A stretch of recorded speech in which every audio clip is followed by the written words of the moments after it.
fui no médico particular, no endócrino. Chegando lá, ele falou que eu tinha um tumor, um nódulo na tireoide. Daí eu fui nesse médico, ele falou pra mim, tá bem grandinho, você já precisa fazer uma punção. Eu vou segurar, eu tô nervosa. Daí ele falou, você precisa fazer uma punção. Saindo de lá, eu sou enfermeira, pra quem não sabe, né? Eu não exerço, mas sou enfermeira. Então, a gente já entende um pouco, sabe o que é, né? Mas nódulo de tireoide, para quem conhece aqui nódulo de tireoide, sabe que na maioria das pessoas não precisa nem de cirurgia, se não crescer, se não... E começou a crescer, eu fui fazer uma punção. Quando eu fui fazer a punção desse nódulo, o doutor falou assim, é benigno. Nossa, tudo bem. Comecei a tratar pelo SUS, saí do particular e fui para o SUS. Porque no primeiro médico que eu fui, se eu fosse operar pelo particular, era estética. Ele falou que era estética, se eu fosse operar particular. 17 mil reais, fora hospital, fora... Meu pai já falou, vamos arrumar para operar, para não sei o quê. Porque na minha família a gente teve muito câncer, né? Muita gente morreu da minha família. Minha mãe perdeu os irmãos, nós perdemos um sobrinho de 7 anos. Então, já é meio, né? Mas ninguém tinha falado de câncer para mim, em momento nenhum. Então, aconteceu que eu comecei a tratar pelo SUS com uma médica da Borda da Mata, mas que estava aqui no Conisca. A médica disse que era estética também. E os nódulos, daí no próximo ultrassom, não sei se eu vou contar certinho, mas no próximo ultrassom achou mais um. Só que o desse do direito, você já enxergava, já via, já estava crescendo, crescendo, crescendo. Eu cheguei, essa médica falava, é estética, não precisa operar, vamos continuar fazendo punção. Então eu lembro que o dia que eu fui fazer uma punção, não sei para quem sabe como é punção, enfia agulha, fica mexendo com a agulha lá dentro para tirar líquido. E eu saí de lá chorando, minha mãe chorando junto, porque ele não deu anestesia e eu quase morri de dor. E eu já estava irritada, já estava estressada, já estava nervosa, mais um caroço no pescoço. Tá bom, passou. Vou contar rapidinho, tá, pastor? Daí... Fica tranquila. Passou isso, eu fui novamente ao Conisca, a médica que estava tratando de mim engravidou e teve que sair. Mudou de médico. Eu peguei um dos melhores endócrinos do Brasil. Ele é professor da USP, da Unicamp. Ele é professor dos médicos que queriam me curar em Jundiaí, queriam me tratar em Jundiaí. Ele é professor dos endócrinos. Cheguei lá, ele examinou, ele me falou, moça, o seu caroço do nada cresceu muito, muito. E a sua carótida, ele está apertando, comprimindo a sua carótida. É carótida? É, carótida, é. Está comprimindo a sua carótida. Já você não respira mais, a gente tem que operar. Daí eu falei, mas não é estética? Não sei. Ele falou, não, vou te contar uma historinha. Só que ele falou para mim que ele ia contar, mas não tinha nada a ver comigo. Eu tive uma paciente, estou falando que ele falou, eu tive uma paciente que ela teve esse mesmo problema seu. Era um nódulo normal, não precisa operar. Os médicos falaram para ela, não precisa operar, que isso? É estética, esse nódulo está crescendo, não vai te causar nada, é benigno. Você não fez punção, não é benigno? Tudo que é benigno não é normal, não tem problema. E eu fui e falei, você vai operar, porque não é normal um nódulo crescer desse tamanho e não vai operar, vai deixar ele crescendo, crescendo, crescendo, comprimindo os órgãos, tal. E eu acho que você deveria operar. E eu fui e operei essa paciente. Quando eu operei ela tinha um carcinoma atrás. E esse câncer estava empurrando os nódulos dela, não era ele que estava crescendo os nódulos. O câncer estava comprimindo o pescoço dela e mostrando o nódulo. O nódulo foi só um aviso. Ele contou uma historinha para mim querer operar. Tá bom, vamos operar. Ele me encaminhou para cirurgia. Eu nunca tinha feito nada de ponto, nada de cirurgia. Sei como é, fui operar. Cheguei lá em Jundiaí, era um dia internado, o dia da cirurgia, no outro dia de manhã já ia embora. Era 3 horas de cirurgia, né? 3 horas de cirurgia, ótimo, eu ia estar no outro dia em casa, gente, pronto, acabou, só ia abrir o pescocinho. Eu tinha passado lá em Toledo, passei a enfermeira lá, depois de 15 dias eu já ia embora, embora daqui, ótimo, ai, vamos operar. Eu entrei 6 horas da manhã, né, no hospital, na cirurgia, entrei 6 horas, só cheguei no quarto 9 horas da noite. No entanto, eu não entendia, porque demorou tanto essa cirurgia e eu fiquei internado muito mais dias do que o normal. E ninguém me falou nada. Eles me deram alta e me mandaram para casa. Passado o dia de tirar os pontos, a doutora, eu tinha muita, eu não sei, acho que é de tanto ir, eu gostava muito dela, eles gostavam de mim. Na cirurgia eu dei um trabalho muito grande para eles, mesmo sendo enfermeira, eu chorei a cirurgia inteira, não deixava eles dar anestesia e chorei e fiz birra igual criança. E eles gostavam muito de mim, até massagem ela fez em mim para me acalmar. E passados uns dias eu cheguei e eles nunca deixaram meu pai entrar comigo, nunca. Meu pai ficava o dia inteiro lá fora, não, você é de maior, você não pode, é SUS, não pode, é SUS, não pode. Eu sou enfermeira, eu sei do que acontece lá dentro, né? Sentei na mesa da doutora para tirar os pontos, para ter alta de tudo, feliz, maravilhosa. Ela estava com o envelope na mão. Ela falou, seus pais vieram com você hoje? Eu falei, não, primeira vez, não é, pai? Primeira vez que ele não foi comigo. Eu fui sozinha. Seus pais vieram com você? Eu precisava que eles estivessem com você. Eu falei, não, eu sou de maior. Na hora que ela falou isso, eu já sabia que tinha uma coisa errada. Sou de maior. Daí ela falou assim, mas eu queria que eles viessem com você para mim te falar uma coisa. E ela estava mais nervosa do que eu. E ela sentou, daí ela saiu de onde ela estava, chegou 3 médicos junto com ela e começaram, pipipi. Como que vai falar para ela? Eu era nervosa, eles já sabiam. E eu falei, pode falar, doutora, fala que tem que falar, já vamos conversar. Ela sentou do meu lado, nem sentou na mesa dela, veio, sentou do meu lado, pôs a mão na minha perna, falou, eu vou te contar uma coisa, você precisa ter calma, você precisa ser forte, não vai acontecer nada. Só que a gente fez uma cirurgia em você, e quando eu abri seu pescoço, eu achei uma massa branca, lá na sua garganta, bem lá no fundo. E já era grande, já tinha bastante centímetros.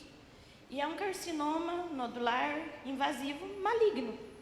Ela falou, não é benigno, é maligno. Eu falei, é câncer, doutora? Ela falou, é, câncer maligno.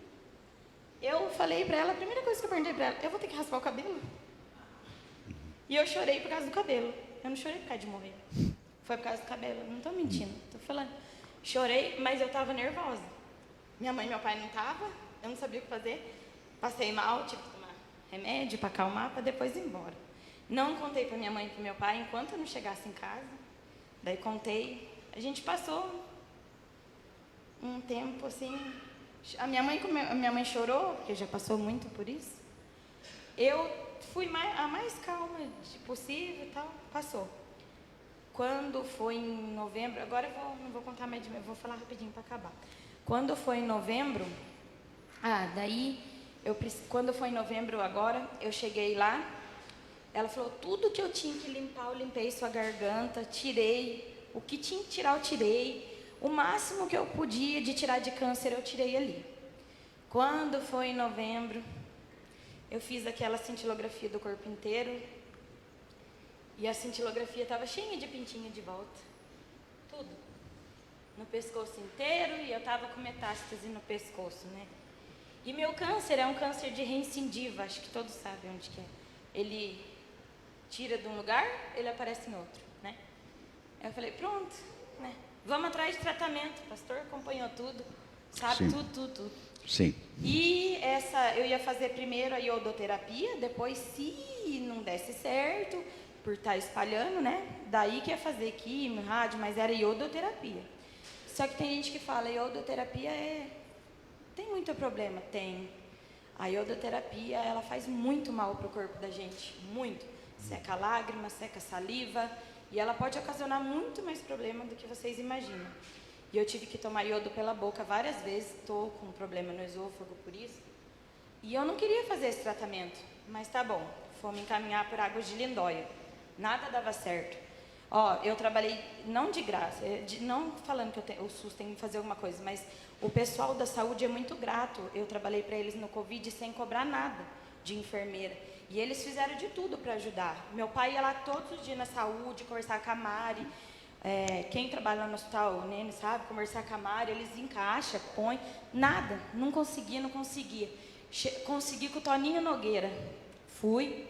Agora está acabando. Fui lá no Toninho Nogueira, na hora ele conseguiu o endócrino, o cara que dá um papel e você vai lá e faz a iodoterapia. Na hora faz. Fui para Campinas, passei no doutor, ele falou, não, vai demorar um pouco mais, mas vou te dar um papel.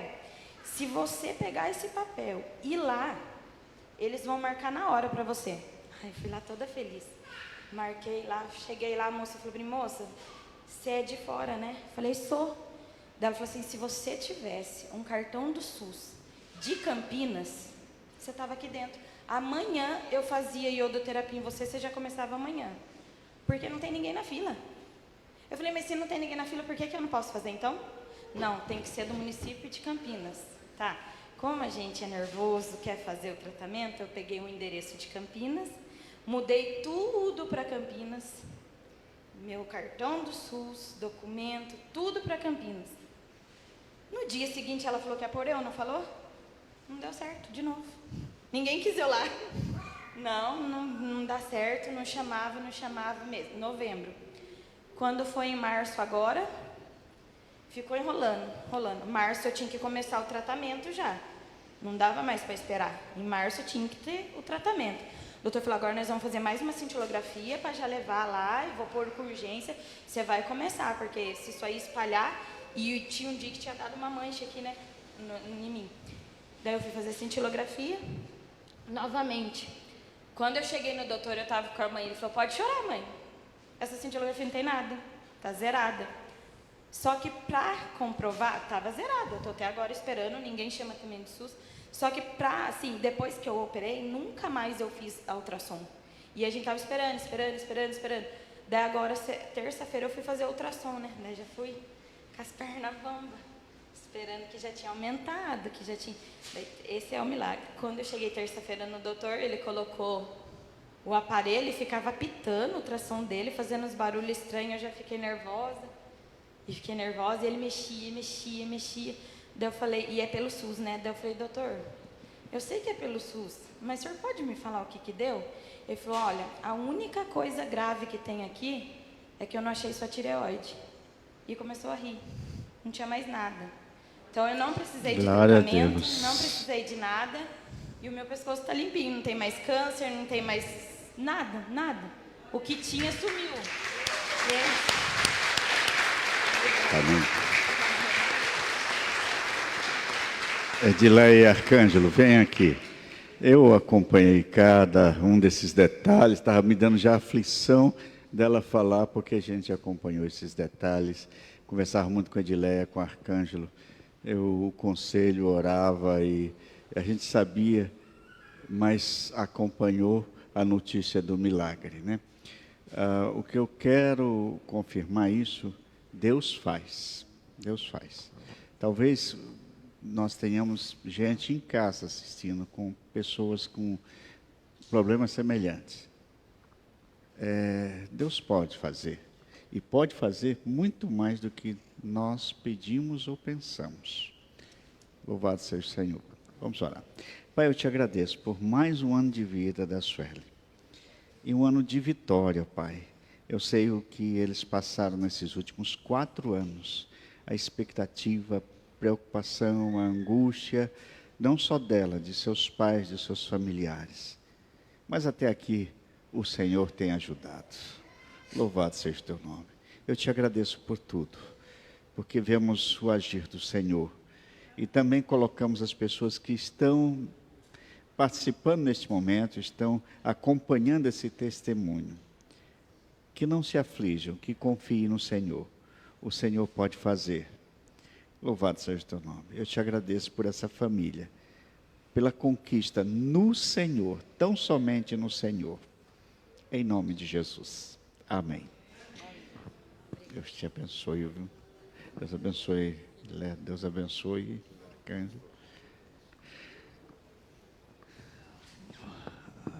Agora é com vocês aí.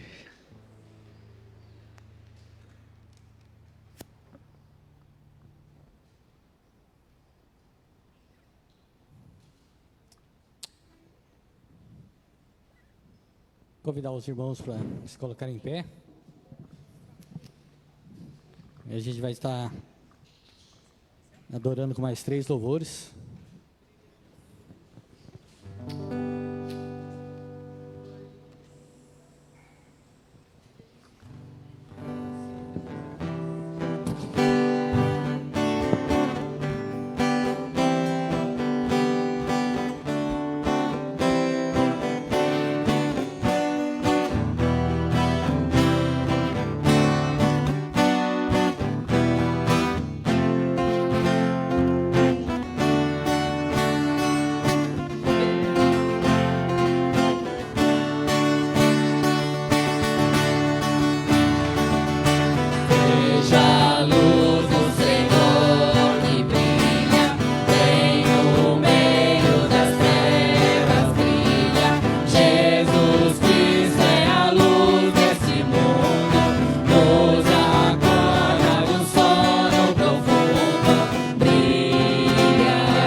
próximo cântico, ele fala que é um desejo do nosso coração de louvar o Senhor.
do meu coração, se eu te buscar.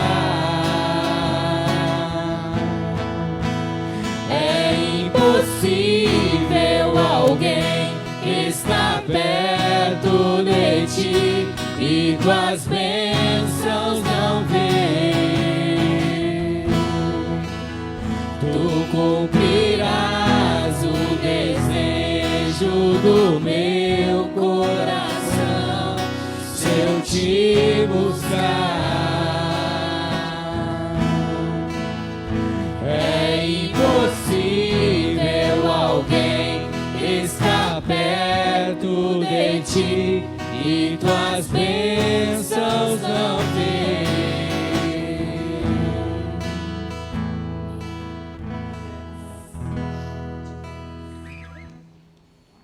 Nesse momento, os irmãos que estiverem preparados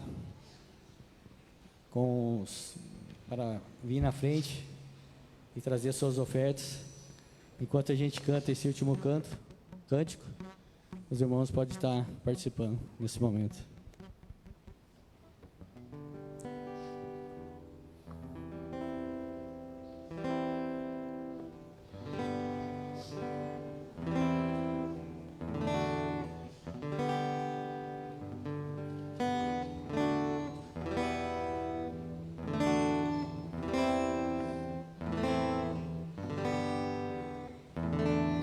Graças eu te dou, Pai,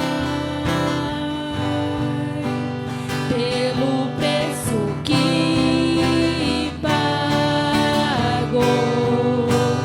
sacrifício de amor que me comprou, ungido do Senhor, pelos cravos em tua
Somos gratos a Ti, Pai.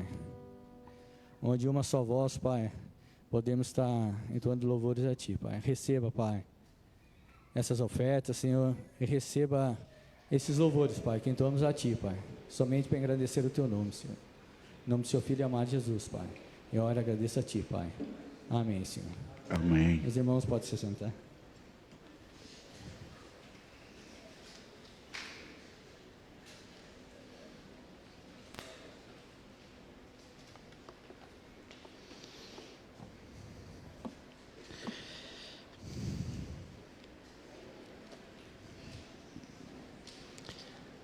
Eu tenho certeza que Deus vai falar com você nessa palavra que o Senhor nos deu esta noite para compartilhar com os irmãos.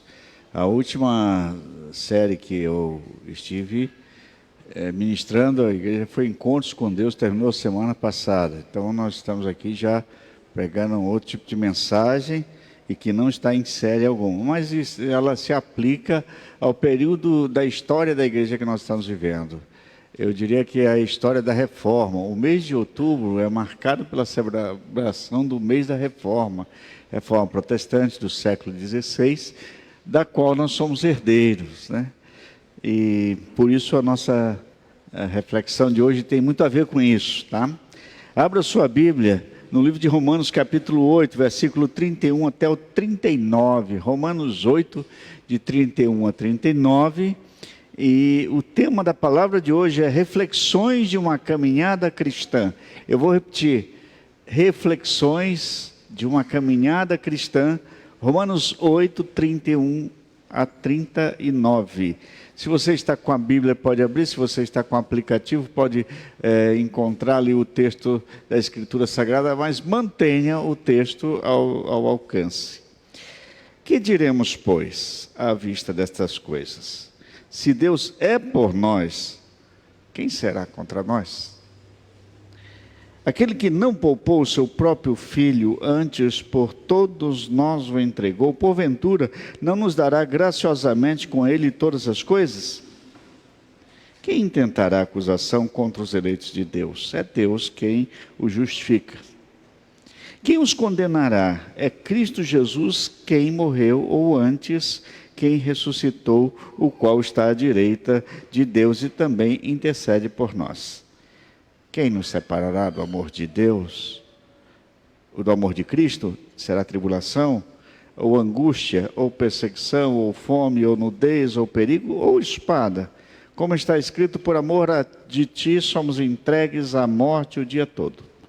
Fomos considerados como ovelhas para o matadouro. Em todas estas coisas, porém, somos mais que vencedores por meio daquele que nos amou.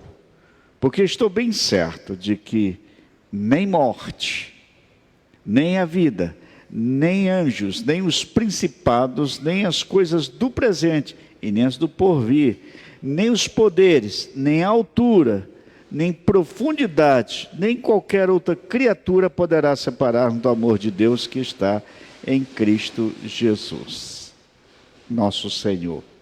Deus nos edifique nessa hora. Amém? Deus tem algo para você nessa noite? Eu creio também. Então vamos pensar o seguinte: já que é o mês de outubro, é o mês da reforma, e aí lembramos do ocorrido lá em 31 de outubro de 1616, quando Lutero afixou 95 teses na Catedral de Wittenberg, na Alemanha, onde ele confrontava muitas coisas, muitas práticas da igreja, e imediatamente ele traduz a Bíblia para o alemão. É claro que Lutero foi ajudado por uma tecnologia da época que era muito, já estava aparecendo, e essa tecnologia se chamava a imprensa de Gutenberg, e era a impressão de textos através de letras, que chamamos tipos, que são colocados, e havia a possibilidade de se editar livros. Até então se copiava os livros, se passava de um livro para outro, sempre manuscritos, mas não se tinha ideia de que se podia imprimir um livro no papel. E aí a imprensa de Gutenberg traz isso à tona, e essa tecnologia vai alavancar as ideias da Reforma Protestante, porque ela vai trazer à tona o ensino das Escrituras Sagradas na linguagem do povo. Então, imediatamente, Tyndale já começa a tradução da Bíblia lá no inglês, João Ferreira da Almeida em português, e aí por diante Calvino vai trabalhar a Bíblia no francês, e aí a Bíblia começa a ser traduzida para centenas de idiomas, embora elas fossem consideradas livros heréticos, porque era a Bíblia na linguagem do povo, só era permitido dentro dos mosteiros e dos seminários e pelas lideranças religiosas da época, e isto era uma heresia, o povo ter a Bíblia na mão. Hoje nós temos a Bíblia na mão, mas não temos uma prática de aplicar a Bíblia na nossa vida, e isso é um perigo. Nós já nos acostumamos com o texto bíblico. Você não quer ler a Bíblia, mas quer ouvir, usa um aplicativo, vai viajando, coloca o aplicativo, você ouve a Bíblia, você ouve a palavra de Deus, e você se alimenta da palavra de Deus. Mas vamos aproveitar este momento histórico para refletir sobre a nossa caminhada na vida cristã. Então eu vou fazer uma reflexão de acordo com Romanos, capítulo 8, versículo 31 a 39, e que traz o título no meu texto, na tradução do meu texto, as provas da certeza e a certeza do amor de Deus. Mas eu vou dizer reflexões ou grandes questões da vida que são levantadas em Romanos capítulo 8, 31 a 39. Em primeiro lugar, o apóstolo Paulo, ele escreve para uma igreja que ele ainda não conhecia, mas ele está preocupado que essa igreja está vivendo na sede do Império Romano, precisamente em Roma, e esta igreja está ali sob a influência, sob a pressão e perseguição do Império Romano, e havia todo um arsenal de perseguição aos cristãos naquela época. Então, muitos eram convidados a renunciar à fé, muitos eram julgados e eram condenados, iam para as feras, jogavam nas arenas, as pessoas enfrentavam os leões famintos, e era um momento muito difícil em termos de segurança naquela época. Mas eu vou dizer assim que a nossa reflexão se baseia nas grandes questões que a vida pode trazer naquela época e nos dias de hoje. E as grandes questões são: que diremos, pois, à vista dessas coisas? É o começo. Então, quais são as coisas que o apóstolo Paulo quer que a gente veja? Quais são as coisas que o apóstolo Paulo quer que a gente entenda, quer que a gente reflita e pratique? Bom, primeira coisa é: se Deus é por nós, quem será contra nós? Bom, quando ele está falando isso, ele está objetivando toda aquela situação de perseguição do Império Romano, aquela pressão dos cristãos terem que adorar o imperador, terem que queimar incenso adorando o imperador, porque o imperador se considerava Deus. E os cristãos não se submetiam a esse tipo de adoração, e por isso eles eram perseguidos, alguns eram crucificados, queimados vivos. Então, esses cristãos, eles enfrentavam muitas perseguições, muitos problemas na vida. Hoje eu estava olhando a página da MIAF,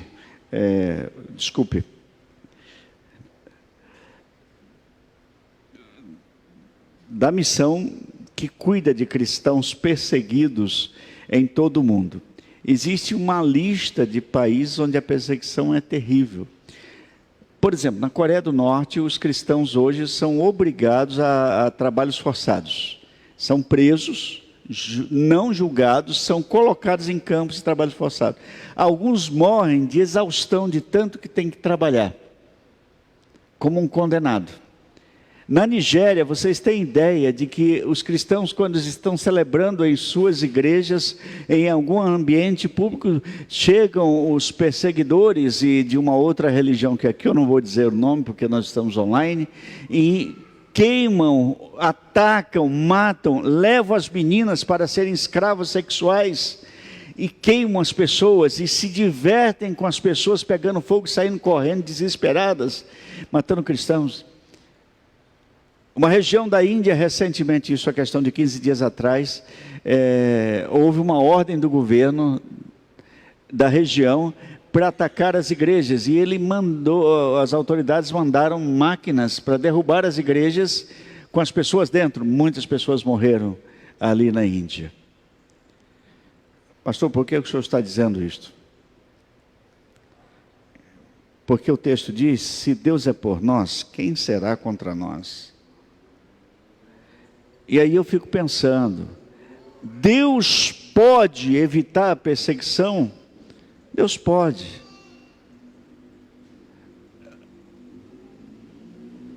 Mas eu entendo que o momento é de crescimento e amadurecimento na fé.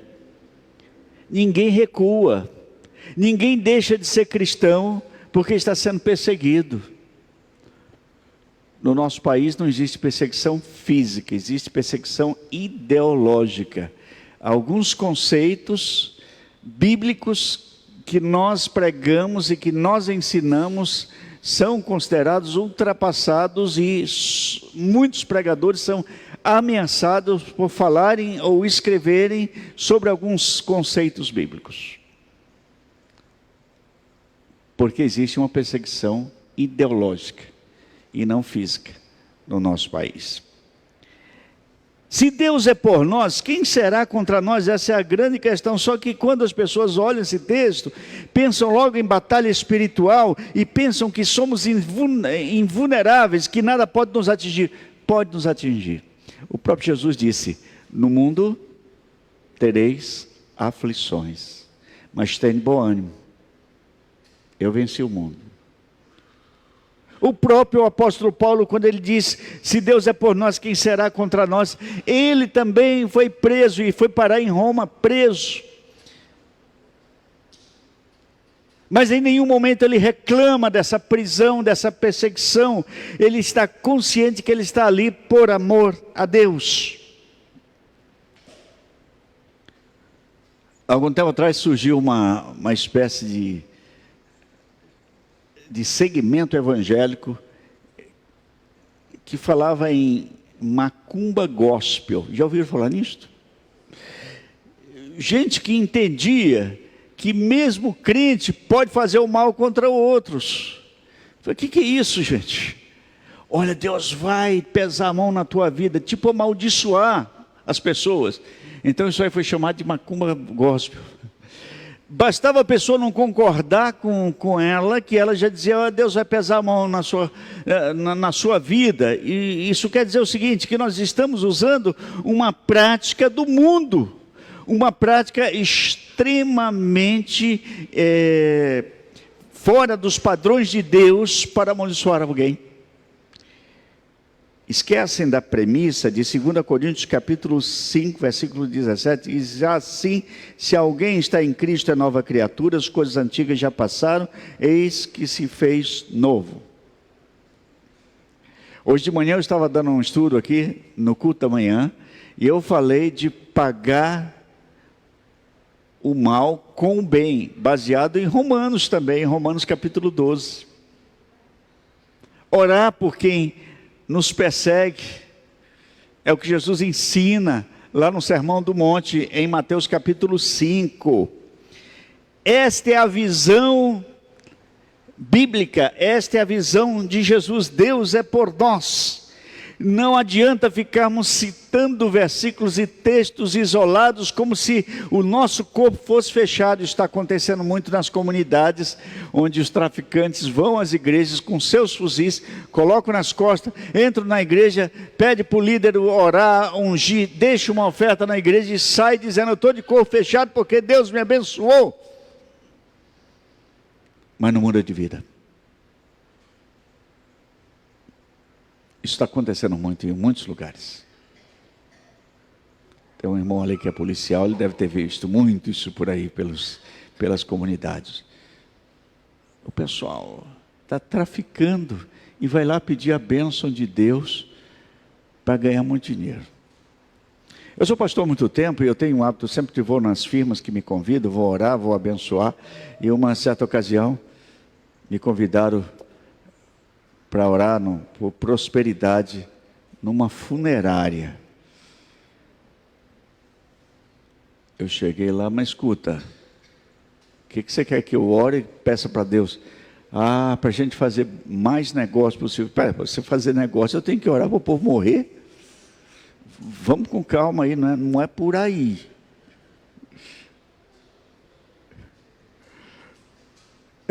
Pastor entre cada uma, né, gente? Fala a verdade. Agora o traficante entra na igreja e ele pede para o pastor orar para ele fazer bons negócios. Ele usa uma metralhadora, um fuzil, sei lá o que é um absurdo. E ele diz assim: eu estou de corpo fechado, porque se Deus é comigo, quem vai ser contra? Vamos compreender melhor esse texto.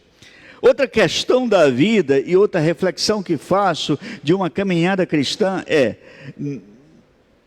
versículo 32, aquele que não poupou seu próprio filho, antes por nós o entregou, porventura não nos dará graciosamente com ele todas as coisas?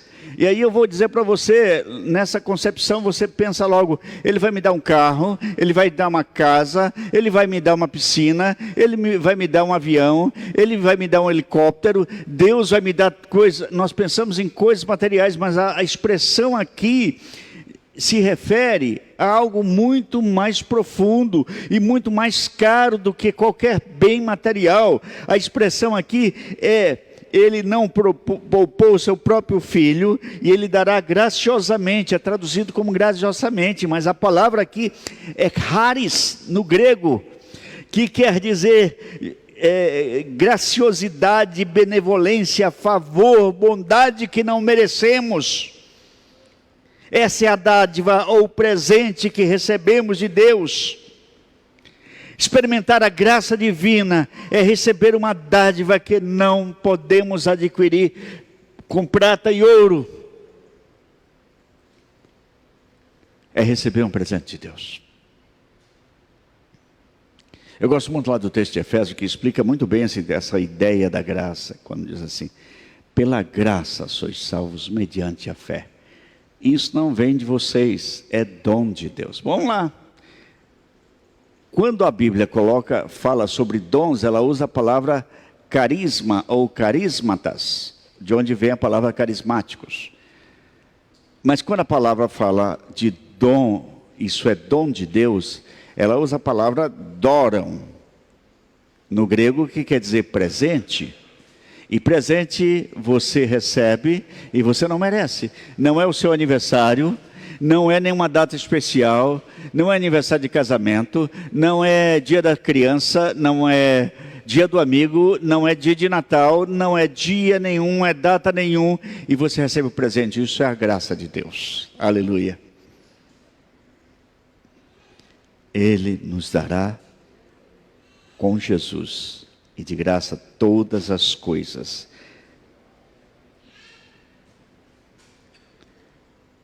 O exemplo grande de graça, Jesus conta na história do filho pródigo, lá em Lucas capítulo 15, quando ele diz: eu quero metade dos bens, o que me cabe dos bens eu vou embora, vou fazer o que eu quero. E aquele rapaz, ele volta maltrapilho, humilhado, derrotado, sem amigos, sem ninguém, para ser simplesmente um empregado na casa do pai, e o pai o abraça e o recebe, e ele passa a experimentar o que ele não merecia, o amor do pai novamente. O irmão ficou lá fora, não quis participar daquela festa, porque para ele, na visão dele, ele merecia muito mais do que o irmão que desperdiçou o dinheiro do pai.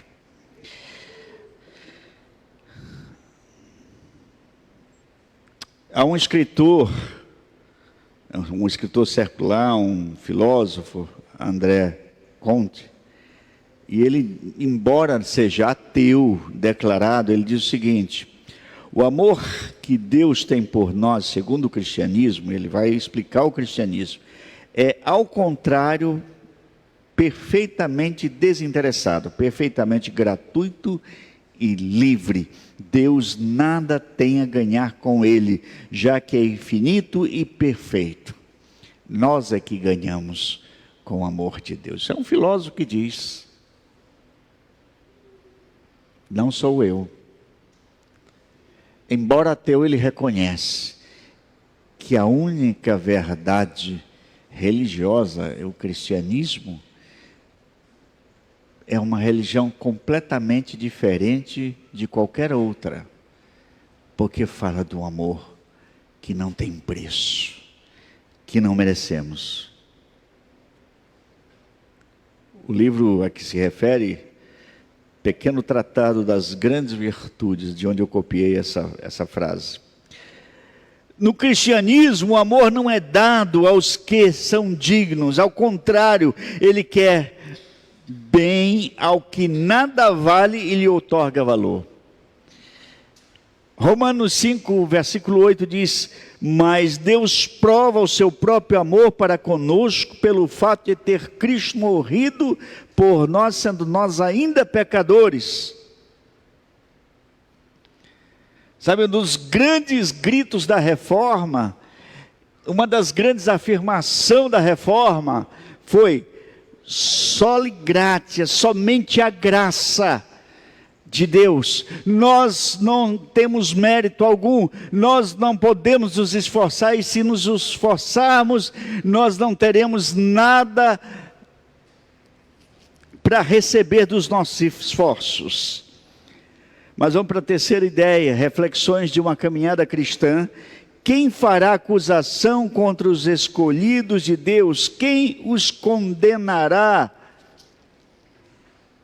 Quem os condenará? E ele completa lá no versículo 34, é Cristo Jesus quem morreu, ou antes quem ressuscitou, o qual está à direita de Deus e também intercede por nós. O texto nos diz claramente que Jesus nos justifica. O que é justificar? Só para você ter uma ideia, imagine que você tem uma grande dívida, você deve 1 milhão. E você está muito cansado e estressado com uma dívida dessa. Então alguém vai lá e passa uma tinta em cima e diz: você não deve nada. Apagou a sua dívida. Isso é justificar, é quitar. Quando Jesus morreu lá na cruz, ele gritou com os braços abertos, e eu já tenho falado isso muitas vezes aqui na igreja, mas para aquele que não ouviu, vai ouvir novamente, vai ouvir pela primeira vez, e quem já ouviu, vai ouvir novamente. Quando Jesus estava lá na cruz, já nos últimos momentos, ele gritou: Pai, está consumado. Em tuas mãos entrego o meu espírito. E naquele momento ele morreu. Mas a expressão está consumado é uma expressão grega que quer dizer tetelestai. É uma expressão para a economia grega, que quer dizer o seguinte: está quites. Sabe aquela dívida que você devia, que você estava pendente? Uma dívida espiritual, todos os seus pecados foram pagos lá na cruz, aleluia. Se alguém acusar você, O próprio Romanos capítulo 8 diz: nenhuma condenação há para aqueles que estão em Cristo Jesus.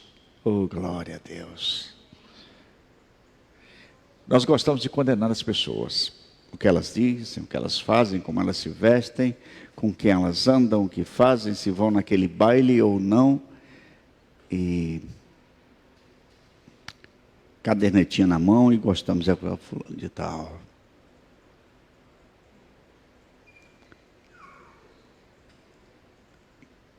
A Bíblia diz que o justo juiz é Jesus, não sou eu. Nenhuma condenação há para aqueles que estão em Cristo Jesus, mas também a Bíblia diz: estas coisas vos escrevi para que não pequeis. 1 João 2:1. Se todavia alguém pecar, tendes um advogado junto ao Pai, Jesus Cristo, o justo. Ou seja, você tem alguém que está lutando por você, pela sua causa, pela sua vida. E vamos lá, quarta ideia nessas reflexões de uma caminhada cristã: quem nos separará do amor de Cristo? E olha, observem bem, aí ele pergunta: será tribulação, angústia, perseguição, ou fome, ou nudez, ou perigo, ou espada, que pode nos separar do amor de Cristo? Em outras palavras, o que tem nos afastado da comunhão para o qual Jesus nos chamou?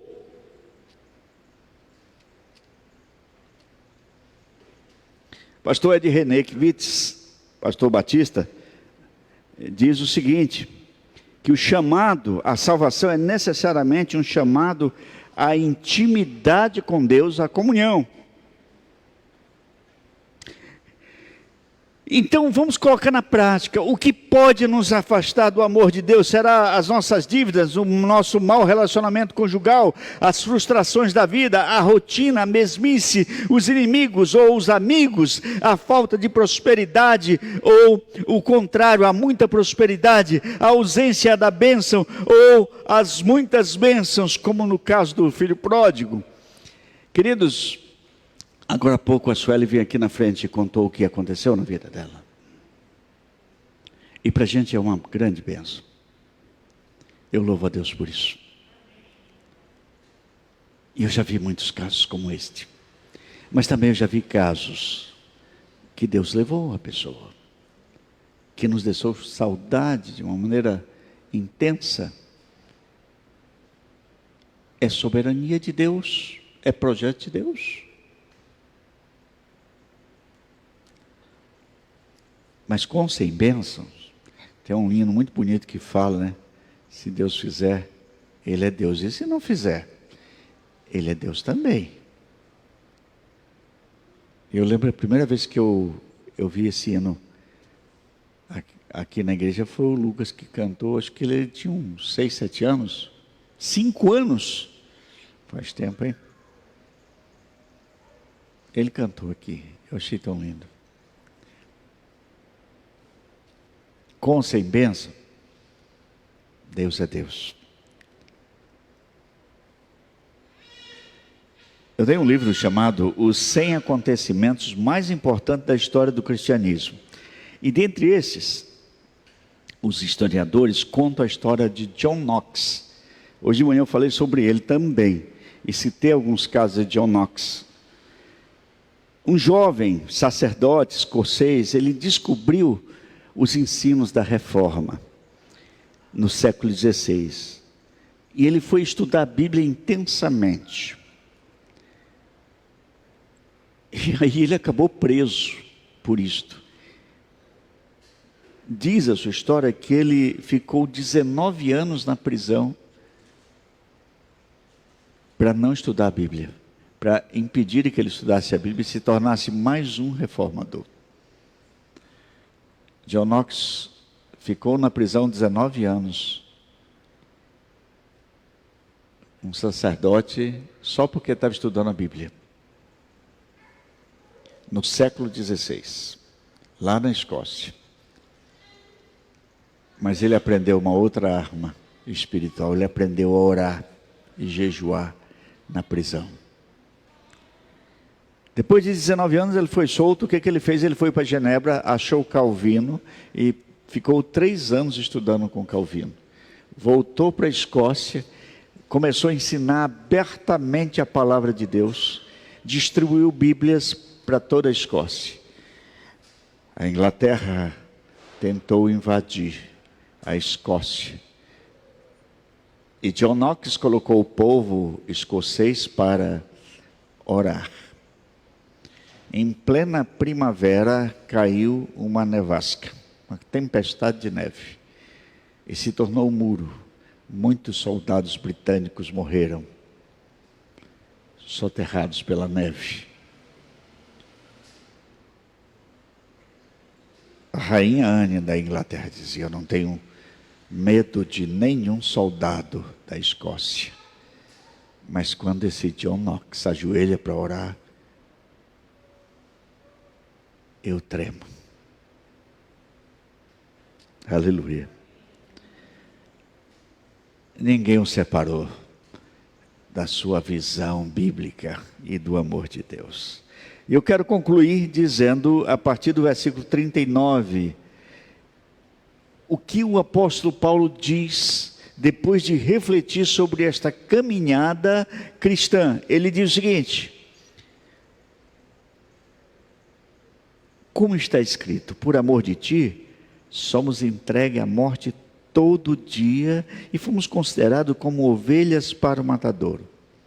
Depois dele dizer todas estas coisas tão negativas e tão chocantes, ele disse: e em todas estas coisas somos mais que vencedores. Porque eu estou bem certo de que nem morte, nem vida, nem os anjos, nem os principados, e nem as coisas do presente, e nem as do porvir, nem os poderes, nem a altura, nem a profundidade, nem qualquer outra criatura poderá separar-nos do amor de Deus que está em Cristo Jesus nosso Senhor. Aleluia. Sabe o que ele conclui dizendo para esse pessoal? Fiquem tranquilos. Podem fazer tudo contra vocês. Podem queimá-los vivos. Podem jogar em vocês as feras. Podem detonar a família de vocês. Mas Deus não vai deixar de amá-los. Aleluia. Eu quero encerrar falando um trecho do livro de Philip Yancey, Maravilhosa Graça. Esse livro, eu acho tão espetacular esse livro. Eu sei que alguns irmãos aqui já leram e é um livro que faz muito bem para a gente. Philip Yancey, ele diz o seguinte: não há nada que você possa ou que você faça para que Deus o ame menos. E também não há nada que você faça para que Deus o ame mais. Ou seja, nada pode separar você do amor de Deus. Bruno, Deus te ama intensamente. Arcângelo, Deus te ama. Luiz Carlos, Deus te ama. Walter, Deus te ama. Rafael, Deus te ama.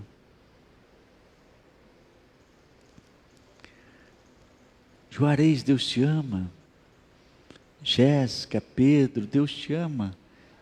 Douglas, Benício, Deus te ama, e não há nada que possa separar vocês desse amor de Deus e que possa mudar o amor de Deus. Porque esse amor é generoso, é eterno e é intenso. Aleluia! O Senhor merece palmas, né, gente? Louvado seja o Senhor. Aleluia!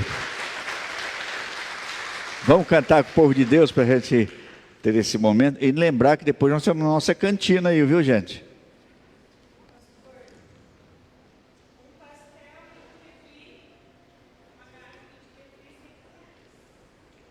5?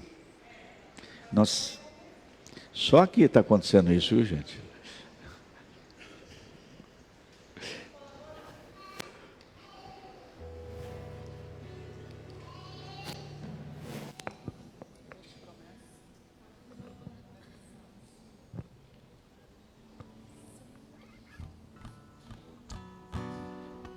Vamos colocar de pé, irmãos?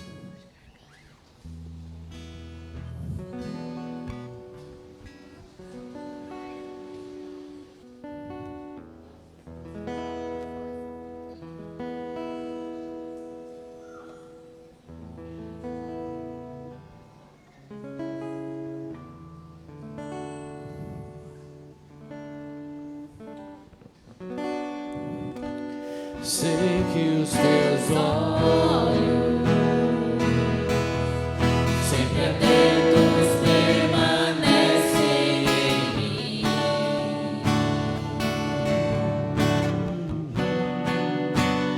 e os teus ouvidos estão sensíveis para ouvir meu clamor. Posso até chorar,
Amém. Deus falou com você nessa noite? Amém. Eu quero que você saia daqui nessa noite se sentindo amado de Deus, amada de Deus. E sentindo assim que não há nada que pode afastar você desse amor de Deus. Graças ao Senhor. Pai, em nome de Jesus, confirma a bênção do Senhor sobre esta igreja, sobre irmãos que estão em casa, irmãos que ainda vão acompanhar pelo YouTube essa transmissão, irmãs que estão vivendo um momento de luta, de angústia e até de decepção. Confirma o teu amor, Senhor, em cada coração. Em nome de Jesus, confirma a tua bênção em cada vida.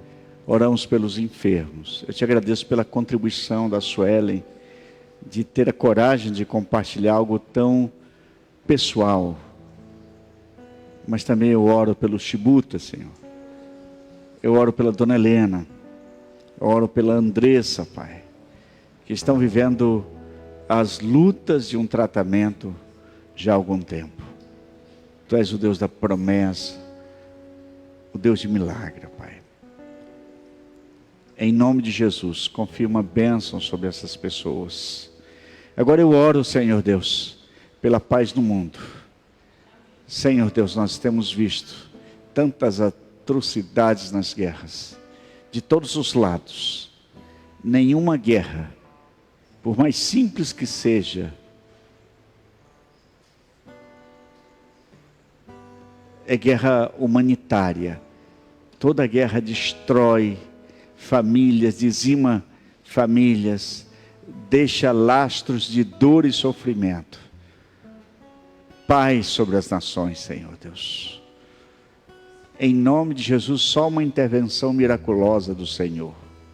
Nós entregamos nas tuas mãos aquela região do Oriente Médio, e principalmente a Ucrânia também, com a Rússia, que já há mais de ano vive aquele caos da guerra e as perdas de ambos os lados. Oramos a misericórdia do Senhor, Deus, em nome de Jesus. Em nome de Jesus. Amém. Que a graça do nosso Senhor e Salvador Jesus, que o amor de Deus, nosso Pai, poder, a ternura, a consolar do Espírito Santo permaneça com os irmãos e todo o povo de Deus na face da terra, hoje até que Jesus Cristo venha. Amém? A Ele a glória.